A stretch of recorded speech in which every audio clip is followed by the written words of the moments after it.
का नाही, का मुक्ती नाही?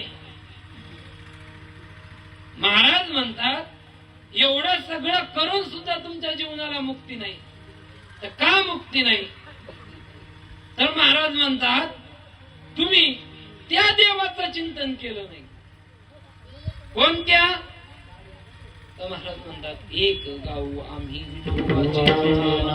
आणि काम नाही आता.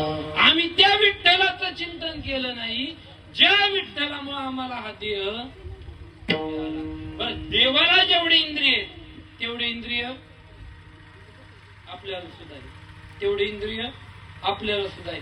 देवाला जेवढा मान आहे तेवढा मान आपल्याला नातेवाईका सुद्धा आहे. बरं, देवाची जेवढी कीर्ती तेवढी आपली कीर्ती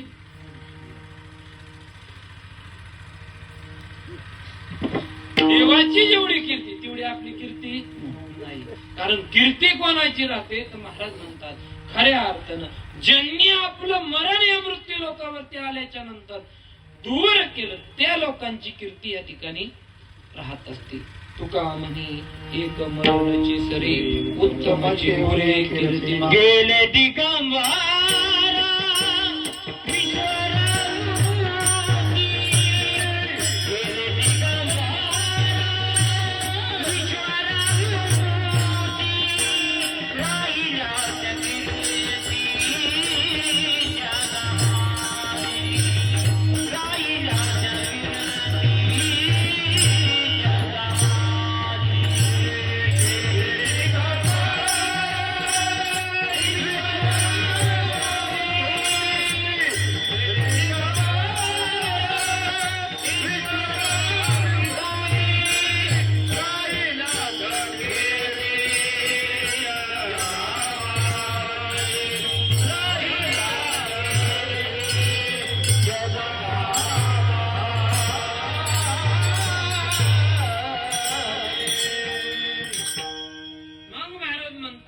आपली कीर्ती मागे राहिली पाहिजे.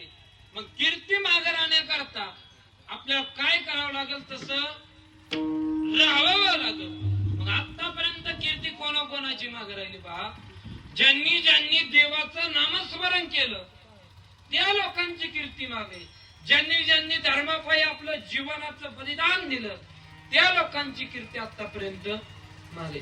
शिवाजी महाराजांना जाऊन किती दिवस झाले तरी शिवाजी महाराज जयंती आपण साजरी करतो. तुकाराम महाराजांना जाऊन किती वर्ष झाले तरी त्यांची आपण साजरी करतो. माऊली ज्ञानोबांना समाधी अवस्थेमध्ये जाऊन किती दिवस झाले तरी सुद्धा आपण त्यांची कीर्ती आज सुद्धा समाधी सोहळा साजरा करतो.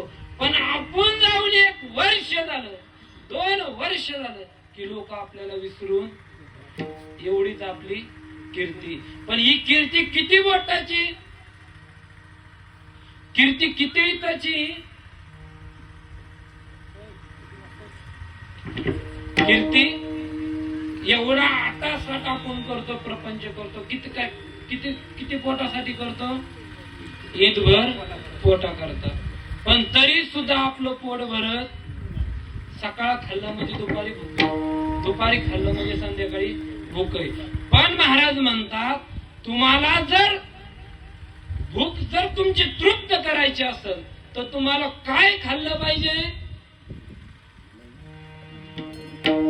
काय खाल्लं पाहिजे? हरिनाम रूपी अमृत तुम्हाला मुखामध्ये